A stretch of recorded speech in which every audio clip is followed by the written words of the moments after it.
listening to Pet Candy.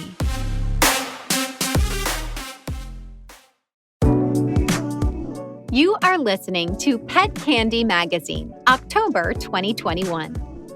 This show is brought to you by Petzey. Get instant access to veterinary professionals when you need them. Download Petzey today. Welcome to the world of pet candy. October is officially my favorite month. It has everything I love: cool weather, pumpkin lattes, and of course, Halloween. I think pets must love this month too because it isn't too hot and it isn't too cold. It is just right. Plus, if you are a pet lover, there's so much you can do this month, from local Barktoberfests to Chilloweens. I can only imagine what cute costume pets we will be watching on Reels this month. We have lots of great stuff in this issue for you. First, you get to meet my assistant editor and all-around animal lover, Shannon Gregoire. Shannon, a senior veterinary student at Western and Massachusetts native, got to enjoy the beautiful New England weather with some cute farm animals for her photo shoot. In just a few months, she's going to be Dr. Gregoire, and I hope that some of you get to be her clients. In this issue, we also have some fun stuff like how to create your own pet costumes, how to embrace veterinary telemedicine, and why you should consider fostering a pet. I hope you enjoy reading it as much as we have had putting it all together. Dr. Jill Lopez.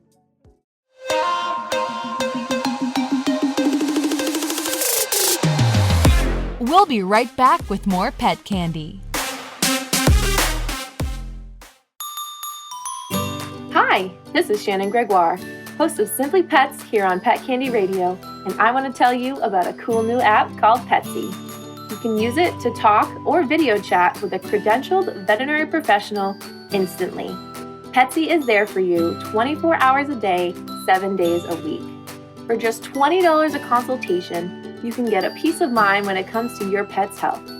Download it for free today in the App Store. You'll be glad you did.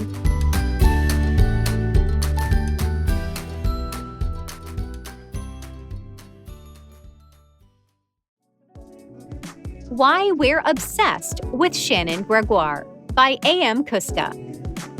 For students of all ages, the recent pandemic was, to say the least, a shock. Learning was interrupted, students were sent home to learn via Zoom calls instead, and rites of passage such as prom and even graduation ceremonies were canceled. Many people failed to thrive in this situation, understandably. But one veterinary student is learning to shine instead. Meet Shannon Gregoire, a vet student determined to rock the world of veterinary medicine and leave an impact no one will forget. Shannon has a passion for horses and originally started her journey to become an equine vet. As time has gone on, however, she's taken an interest in the business side of veterinary medicine and hopes to one day run her own mixed animal practice in her home state of Massachusetts. Focusing on well-being. After the pandemic began, Shannon Gregoire realized, like many people around the world, that health came first. She has made health her priority ever since. Her health routine includes meditation when she first wakes up in the morning, taking spin classes to work off stressful days, and hiking for exercise and stress relief. The area she currently resides in is amazingly beautiful. Spending time at the beach, hiking, or just drinking in the natural beauty of the world is like its own healing balm. She also loves horseback riding and owns 2 horses, Bella and Simba. They are waiting for her on the East Coast, and she hopes to ride them again the next time she goes back home to them. Debt crisis for students. One of the biggest problems that veterinary students face is the serious debt involved with becoming a vet student. We need help with student debt. Student debt is a major problem with most veterinary students. Students are paying an average of $31,979 for in-state and $52,613 for out-of-state tuition. And about 80% will graduate with debt that averages $169,046, she said in an interview with Vet Candy. Debt is a serious problem for most college students, and it carries a ripple effect through the rest of the community. Large debts mean higher prices for customers in order to help pay it off, which often means veterinarians struggle despite what may seem like large salaries. Resolving student debt could have big impacts not only for the students themselves, but for everyone involved. A bright future ahead. Shannon will officially become Dr. Shannon Gregoire in 2022.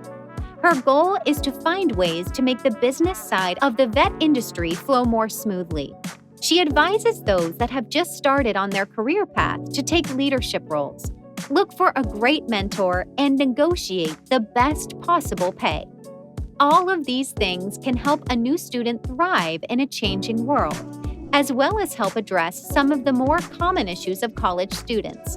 She also reminds those in the pet care industry that some days are tough, and sometimes it's the small wins that are important. Want to learn more? Check out Shannon on her new show, Simply Pets with Shannon Gregoire, available on Pet Candy Radio and the podcast channel of your choice. Make these 3 homemade costumes for your pets by A.M. Kuska. Halloween is coming up, but you don't have to lay down a ton of cash to get your pet a cute costume. With just a little bit of creativity, you can create an awesome costume for your pet with just a few basic crafting supplies. These are our 3 top favorite homemade costumes you can make for your pet. The Tie Beanie Baby costume. Everyone remembers Tie Beanie Babies, those popular stuffed animals that were a craze in the 90s. If you have a cuddly, adorable dog or cat that looks a bit like a stuffy, you can turn them into a Beanie Baby by creating a replica of the Beanie Baby tag to attach to their collar. You don't need any particular skill level for this. Simply cut out a heart that will fit comfortably on your dog or cat without bothering it. Then color it red with large white tie letters in the middle. You can make this as simple or as detailed as you like. People will get the idea. This is an especially great costume if your pet isn't wild about wearing things, since it doesn't restrict movement and can easily be adjusted to fit the size of your furry friend. The business pet. Making a tie for your dog or cat is another collar-friendly costume that won't bother your pet. All you need is a piece of wide ribbon, a hot glue gun, and a lighter to pull this one off. Simply cut a length of ribbon off in the length you want the tie to be, plus enough to wrap around the edge of the pet's collar, and 1/2 inch or so for glue. It's easiest to measure this by wrapping it around the collar and eyeballing the length, but the length will vary based on the thickness of the pet's collar and the size of the pet. Cut the length and then make one end pointy, like a tie. If you quickly pass the cut areas through the flame from the lighter, it will melt the edges of the ribbon so it doesn't fray while your pet is on an adventure. Loop the ribbon around the collar and then hot glue the ribbon to itself on the other side. When it dries, you can slide it on and off the collar. Next, take a small scrap of ribbon, wrap it snugly just underneath where it sits on the collar, and glue that in place. That will be the knot of the collar tie. You're done! You now have a business pet ready to swagger out for trick-or-treating. Superhero cape. Finally, a superhero cape can be as simple or as complex as you want. Cut a piece of fabric to fit your pet's back, then knot it around the front. You can decorate the back with a big S like Superman, or anything you please. These 3 costumes are super easy ideas that won't restrict your pet's movement and don't require complex sewing or experienced crafting skills. If you want a costumed pet for Halloween, you can get started with just a few basic crafting supplies. 3 ways veterinary telemedicine makes yours and your pet's lives easier by Lexi Farrell. Veterinary telemedicine is becoming more commonly used for a lot of pet parents because it not only has the ability to make their lives easier, but can also make their pet's life easier. You can now seek professional medical advice online in real time. If your vet doesn't offer a telemedicine service, there are online companies that do offer general services. This type of service can make yours and your pet's lives so much easier in so many ways. But here are a couple of ways it can do that. 3 ways veterinary telemedicine makes yours and your pet's lives easier. 1. No more commuting. If you have a vet that you love, but they are a 30-minute drive from your house, that isn't always easy. We all live busy lives where an extra hour may not be feasible. With veterinary telemedicine services, you can get back that hour and talk to a vet online. Whether you use an online service or your regular vet offers telemedicine services, you can save time driving there and still receive the care you and your pet need. Note: while not having to physically go to your vet's office can take some of the stress off you, more importantly, it can take the stress off your pet. Most pets don't enjoy going to the vet, and it can be a stressful thing for them. Take away that unnecessary stress by using veterinary telemedicine.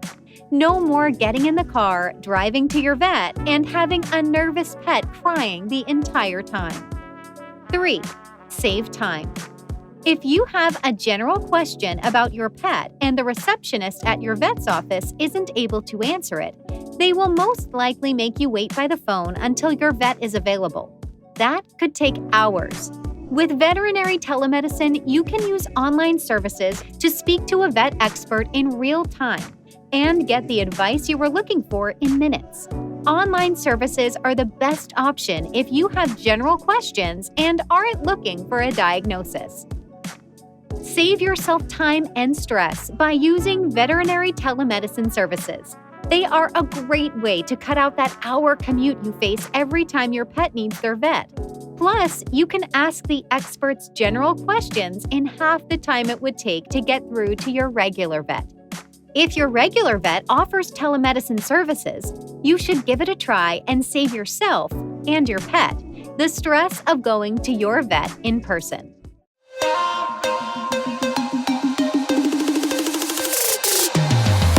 We'll be right back with more pet candy.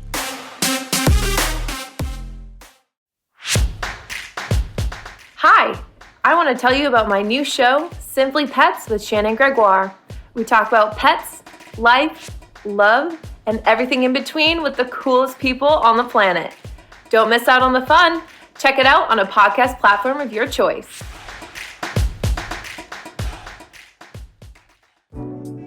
Good dog or bad dog? When dog parents spend extra time scratching their dogs' bellies, take their dogs out for long walks and games of fetch, or even when they feel constant frustration over their dog's naughty chewing habits, they are gradually shaping their dogs' personalities. Dogs, like people, have moods and personality traits that shape how they react to certain situations. New findings from Michigan State University went where few researchers have gone before. They reveal that, just like humans, dogs' personalities likely change over time. When humans go through big changes in life, their personality traits can change. We found that this also happens with dogs, and to a surprisingly large degree, said William Chopik, a professor of psychology and lead author. We expected the dogs' personalities to be fairly stable because they don't have wild lifestyle changes humans do. But they actually change a lot. We uncovered similarities to their owners, the optimal time for training, and even a time in their lives that they can get more aggressive toward other animals. Additionally, Chopik found that dogs' personalities can predict many important life outcomes. For example, canines' personalities will influence how close they feel to their owners, biting behavior, and even chronic illness. The research published in Journal of Research in Personality is one of the first and largest studies of its kind to examine changes in dogs' personalities. Chopik surveyed owners of more than 1,600 dogs, including 50 different breeds. Dogs ranged from just a few weeks old to 15 years and were split closely between male and female. The extensive survey had owners evaluate their dogs' personalities and answered questions about each dog's behavioral history. The owners also answered a survey about their own personalities. We found correlations in 3 main areas: age and personality, and human-to-dog personality similarities, and the influence a dog's personality has on the quality of its relationship with its owner, Chopik said. Older dogs are much harder to train. We found that the sweet spot for teaching a dog obedience is around the age of 6, when it outgrows its excitable puppy stage, but before it's too set in its ways. One trait that rarely changes in age with dogs, Chopik said, was fear and anxiety.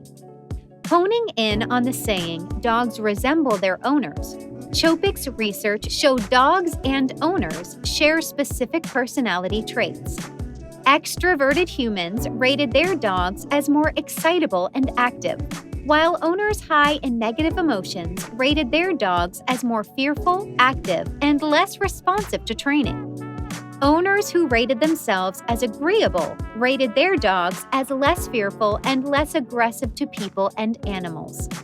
The owners who felt happiest about their relationship with their dogs reported active and excitable dogs, as well as dogs who were most responsive to training. Aggression and anxiety didn't matter as much in having a happy relationship, Chopik said. There are lots of things we can do with dogs, like obedience classes and training, that we can't do with people, he said. Exposure to obedience classes was associated with more positive personality traits across the dog's lifespan. This gives us exciting opportunities to examine why personality changes in all sorts of animals. Chopik's findings prove how much power humans have over influencing a dog's personality. He explained that many of the reasons a dog's personality changes are a result of the nature versus nurture theory associated with humans' personalities. Next, Chopik's research will examine how the environment owners provide their dogs might change those dogs' behavior. Say you adopt a dog from a shelter. Some traits are likely tied to biology and resistant to change. But you then put it in a new environment where it's loved, walked, and entertained often. The dog then might become a little more relaxed and sociable, Chopik said.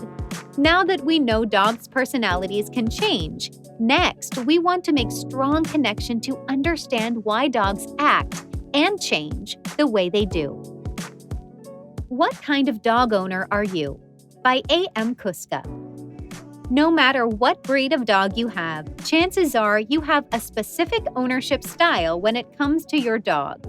Here are 3 basic approaches to dog ownership. Which one are you? Laid back. You believe in a more free-range method of letting your dog be a dog. You let your dog off-leash as much as possible and make a point of letting him greet other dogs whenever you can. If your dog makes a mess, you're pretty easygoing about it. You'll just clean it up and move on to the next thing. You don't need your dog to be a show animal to know he's perfect. He's everything a dog should be. Family style. Your dog is definitely one of the family. He even has his own closet full of clothing and a spot on the couch. You view your dog as just as important a member as the people making up your family. And you may show that by spending huge amounts of money on your pet's own custom furniture, Gucci collar, and extra grooming. When vacation rolls around, you take your dog with you, just like a member of the family. And if he can't go for whatever reason, you'll find him a resort of his own to enjoy. Professional. You care a lot about your dog and value spending time with him. This is evident by the amount of training you have lavished on your dog. While other dogs are collapsing displays at the pet store with their super extended flexes, your dog is sitting quietly by your side. Weekends are spent competing and evenings spent at classes teaching your dog fun new things. There's no doubt you have the best dog. You've got a whole wall of awards and certifications to prove it. Everyone is a little different in how they approach showing love for their dog. You may show it by having a full room of awards for your pet, or not expecting anything from him at all. Dog ownership is different, no matter who you are. Cavalier King Charles Spaniels carry more harmful genetic variants than other breeds. My Vet Candy. Recent dog breeding practices have loaded up Cavalier King Charles Spaniels with disease-causing mutations, including variants linked to the common heart condition myxomatous mitral valve disease, MMVD. Eric Axelson of Uppsala University and colleagues published these new findings on September 2nd in the journal PLOS Genetics. The past 300 years of dog breeding have created an incredible diversity of breeds with various sizes, shapes, and abilities. Unfortunately, this process has also caused many breeds to become more inbred and more likely to inherit genetic diseases. The study's researchers wanted to know whether recent breeding practices had increased the number of disease-causing variants in dogs. They sequenced entire genomes from 20 dogs from 8 common breeds, such as beagles, German shepherds, and golden retrievers. They found that the Cavalier King Charles Spaniel, which experienced the most intense breeding, carried more harmful genetic variants than the other breeds they examined. The researchers also looked for genetic variants in the Cavalier King Charles Spaniel genomes linked to MMVD. In this condition, the mitral valve in the heart degenerates, allowing blood to leak from the left ventricle back into the left atrium. They identified 2 genetic variants linked to the disease, which appear to regulate a gene that codes for a common protein in heart muscle. The findings offer a potential explanation for why the Cavalier King Charles Spaniel is predisposed to develop the disease. The especially large number of potentially harmful genes in the genomes of Cavalier King Charles Spaniels compared to other dogs likely resulted from its breeding history. Records suggest that small spaniel-type dogs have existed for at least 1,000 years and were popular at royal courts for several hundred years throughout Asia and Europe, including the court of King Charles II, 1630 to 1685. These spaniels experienced several bottlenecks where only a small percentage of the population passed on their genes to the next generation.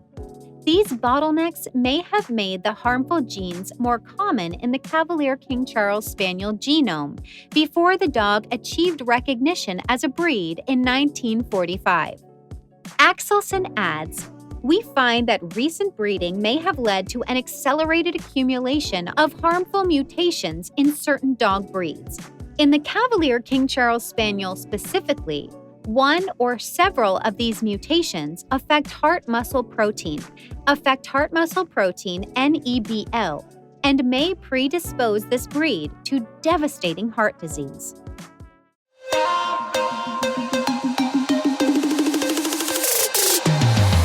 We'll be right back with more pet candy.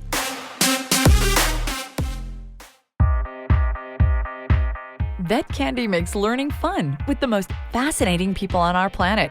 Our entertaining continuing education programs are made for your streaming world. Fabulous, fun, and free. Available on demand anywhere and anytime. Don't miss out. Subscribe today on iTunes, YouTube, or a platform of your choice. Or visit myvetcandy.com for more information.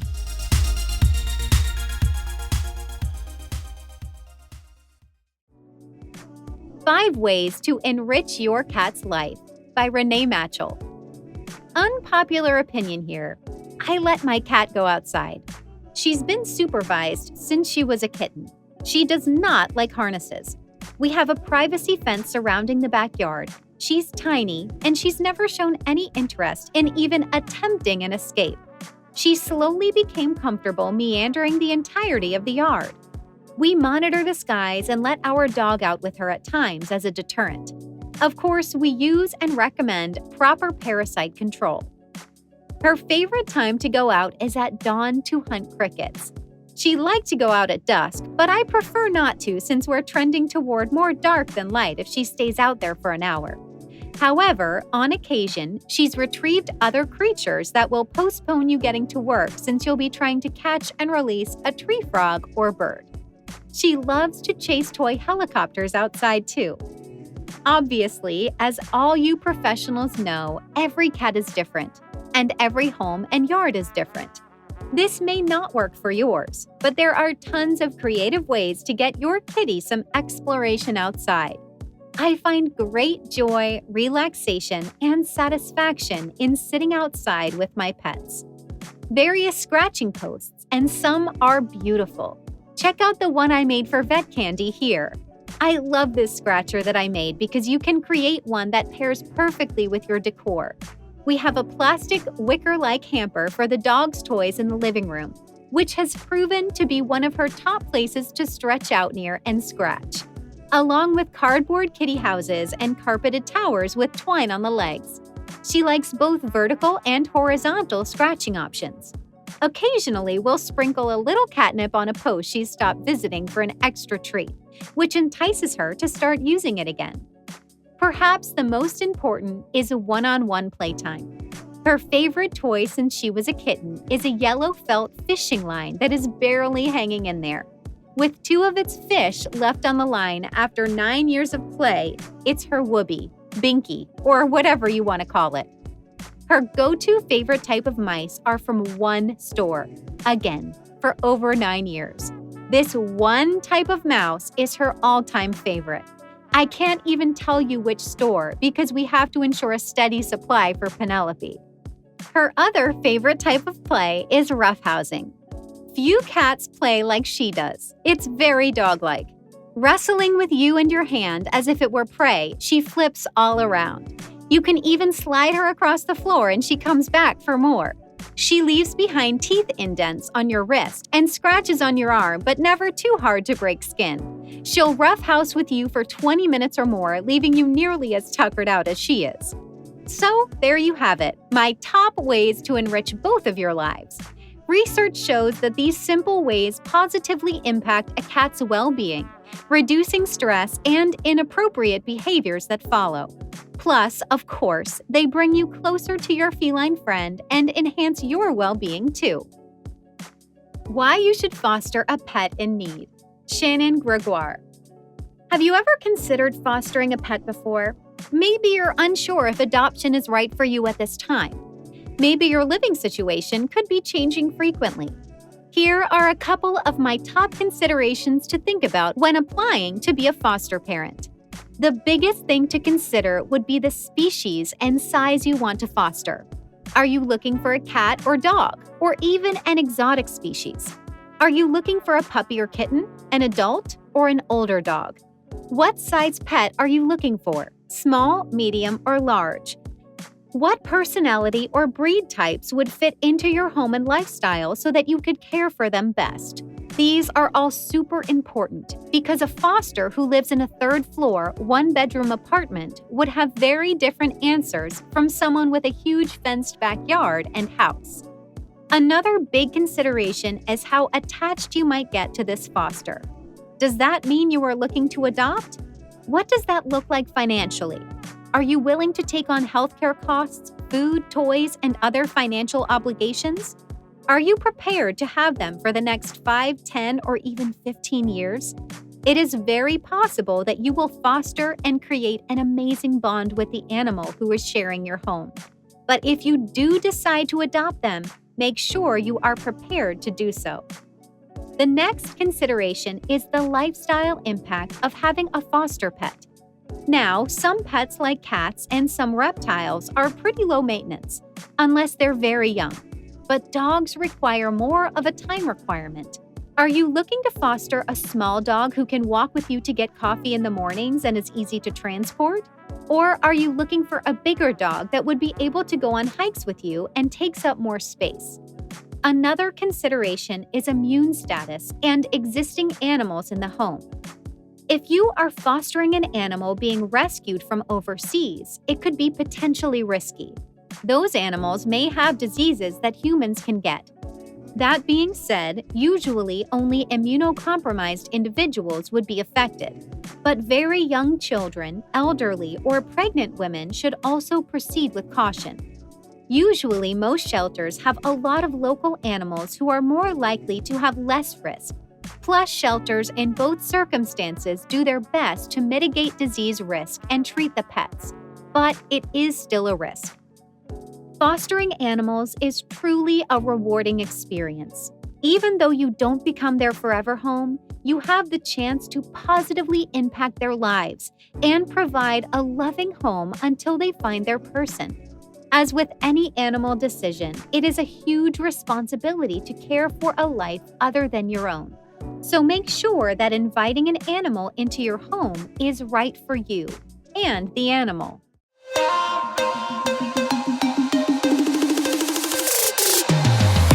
We'll be right back with more pet candy.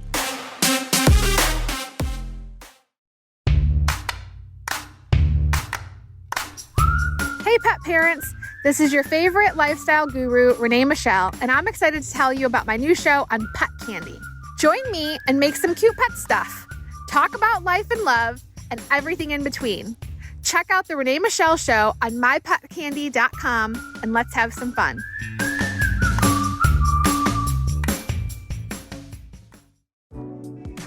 Scientists discovered gene that controls color patterns in cats.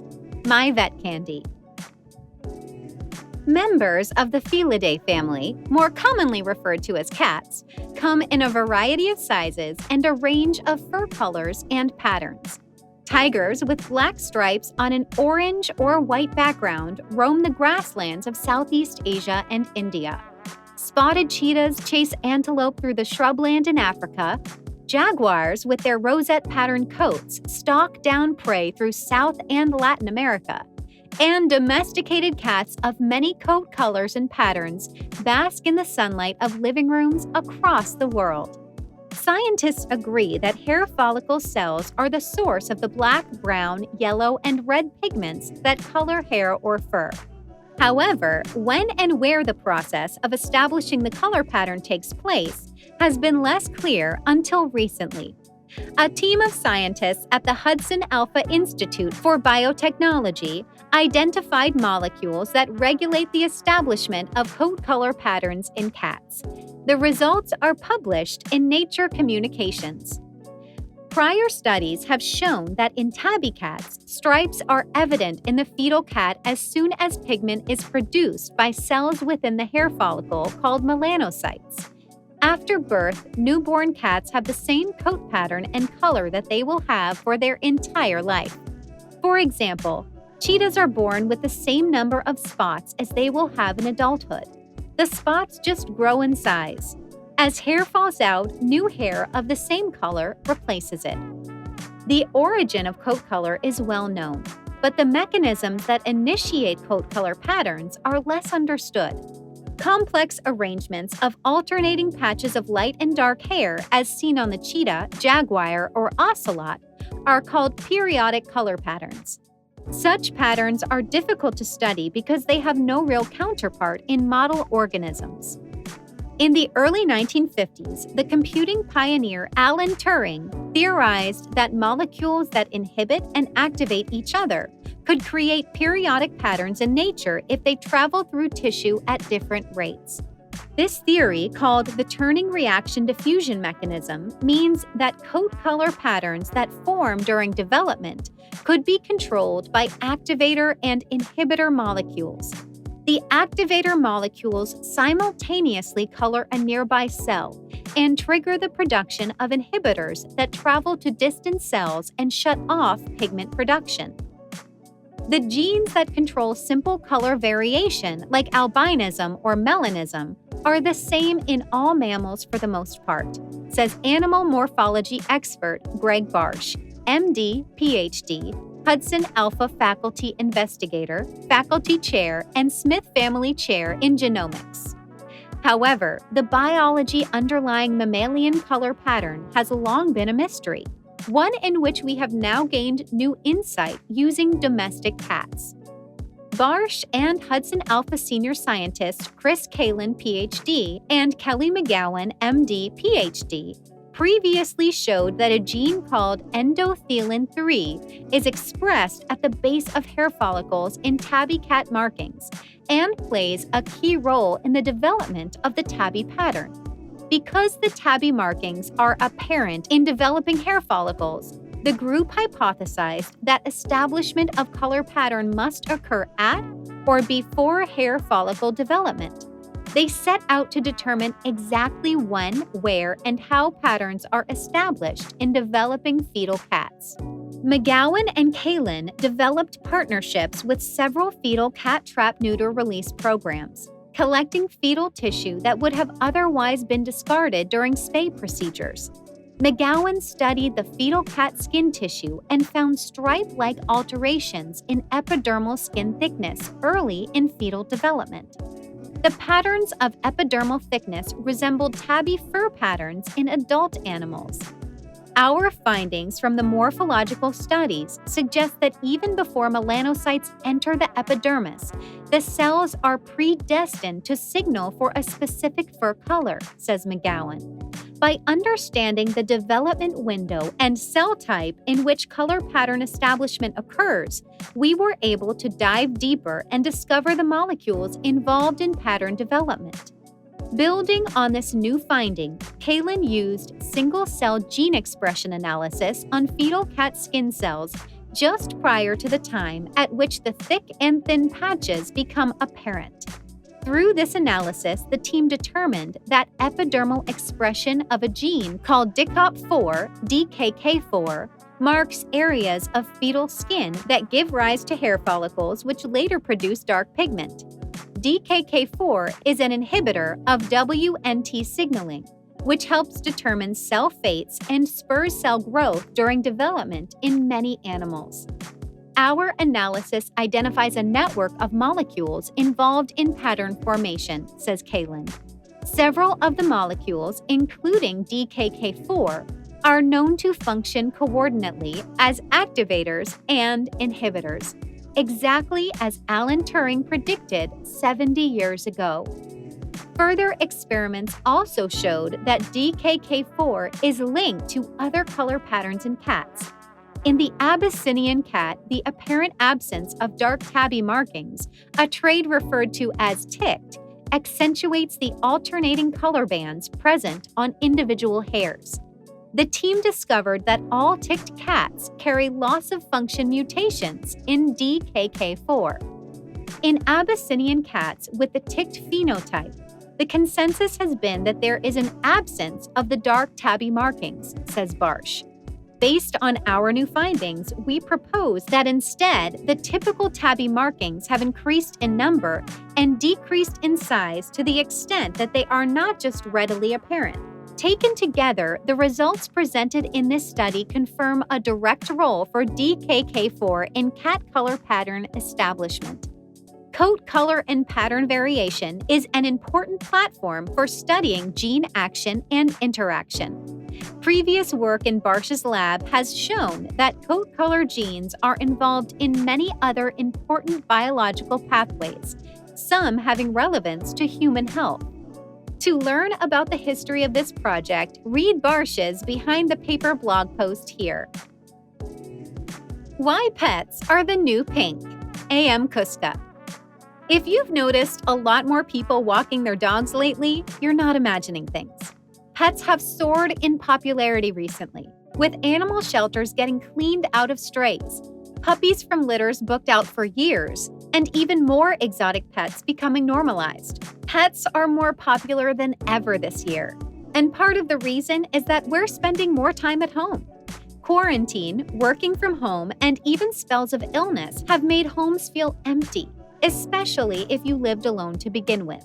Study after study has shown that pets are good for both our physical and emotional well-being. They can not only help reduce stress and anxiety, but also help to make you feel less lonely. These are all big reasons people are adopting pets, even if they weren't much of a pet person to begin with. Pets are here to stay.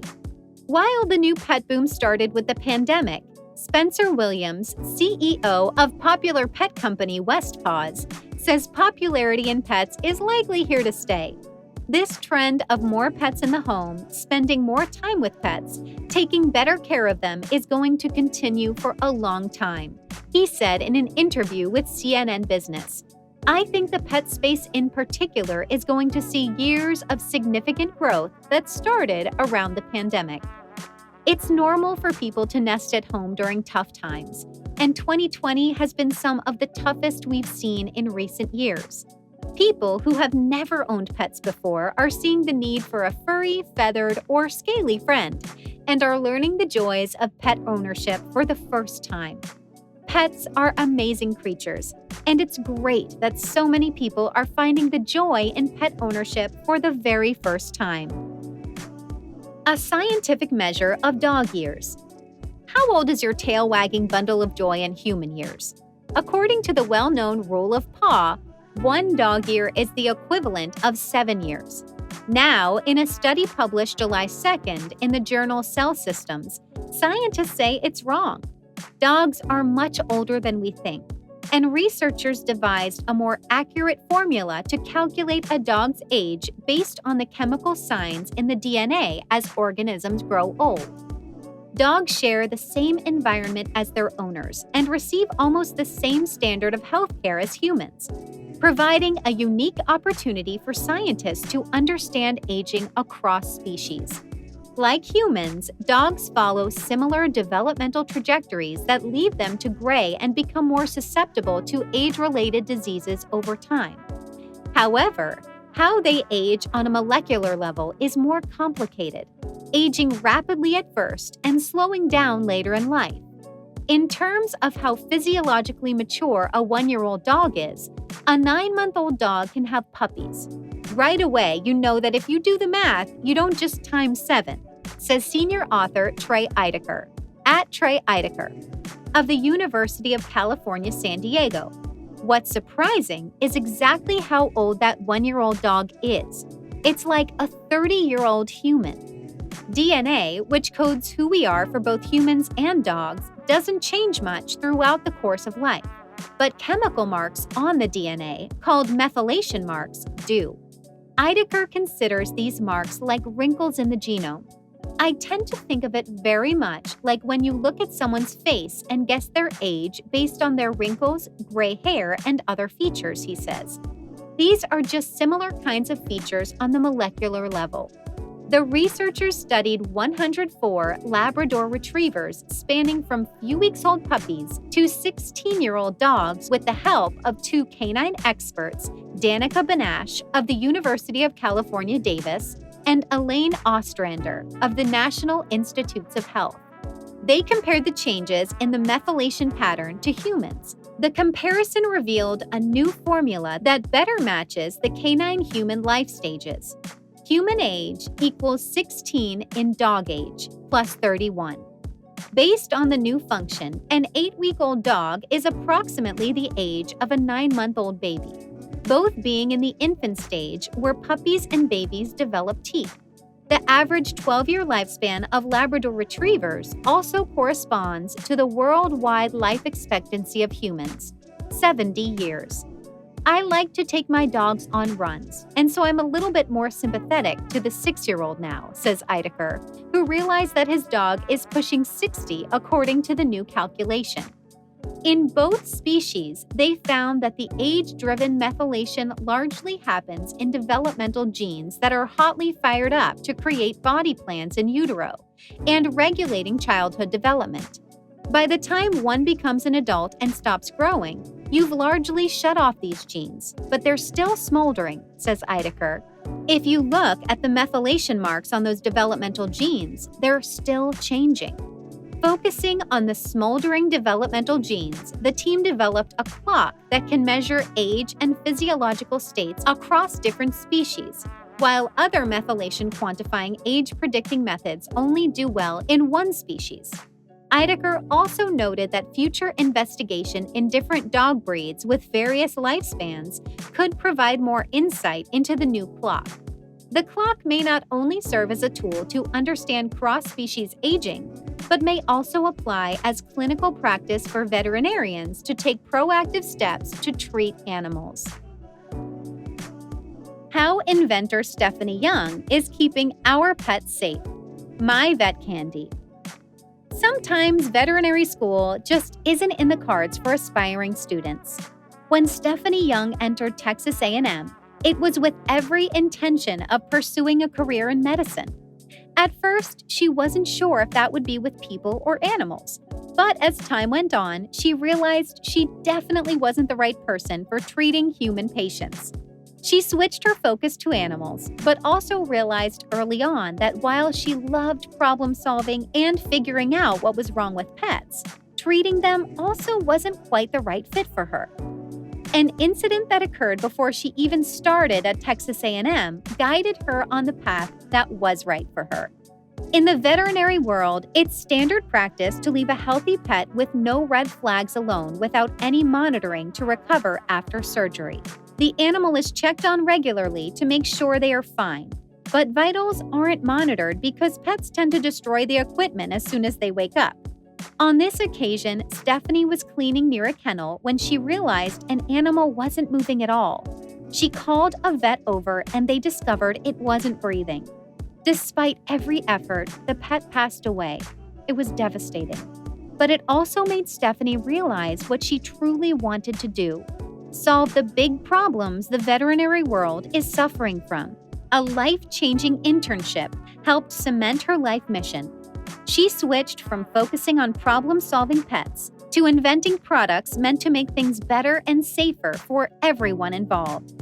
The first result was Paws, an invention designed to help veterinary staff monitor animals all the time, not just when a vet tech can pop in. The device is designed so that it fits easily on a harness, but is not so easily chewed into pieces. It allows pets to be monitored fully and completely, so that the pet can be treated if its vitals start to dip. Although Paws is still in development, it has already saved one life. When Stephanie's dog was out chasing squirrels, it suddenly and inexplicably collapsed. Stephanie put a prototype Paw on to try and sleuth out what was wrong and discovered a temperature of 109. Realizing it was heat stroke, she quickly cooled her pet off before rushing Addisa to the emergency room. If she was not able to immediately cool her dog, Addisa likely would have died. As it was, Addisa escaped with 2 days spent recovering in the ICU. Stephanie's invention could save thousands of lives, not to mention help problem-solve situations in whole new ways. It was a long road to get there, and it wasn't always high points. In the beginning of her journey, Stephanie worked long hours and pushed herself to the breaking point. Eventually, it got so bad that she would burn out and sleep whole days away. She has learned that managing mental health is one of the most important aspects of entrepreneurship and is now careful to take breaks whenever she needs them. Stephanie is a brilliant inventor, and there is no doubt she will continue to bring great new products to the world that improve animal lives. Follow her journey on LinkedIn, Stephanie Young.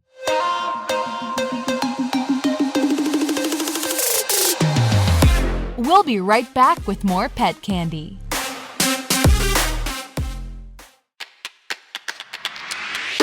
Hi, this is Shae, and I want to tell you about my new show on Pet Candy, Cooking with Shae. I make vegan eating easy and fun. Check it out on Pet Candy TV. Thank you for listening to Pet Candy Magazine. Stay up to date with everything pet by following us at My Pet Candy.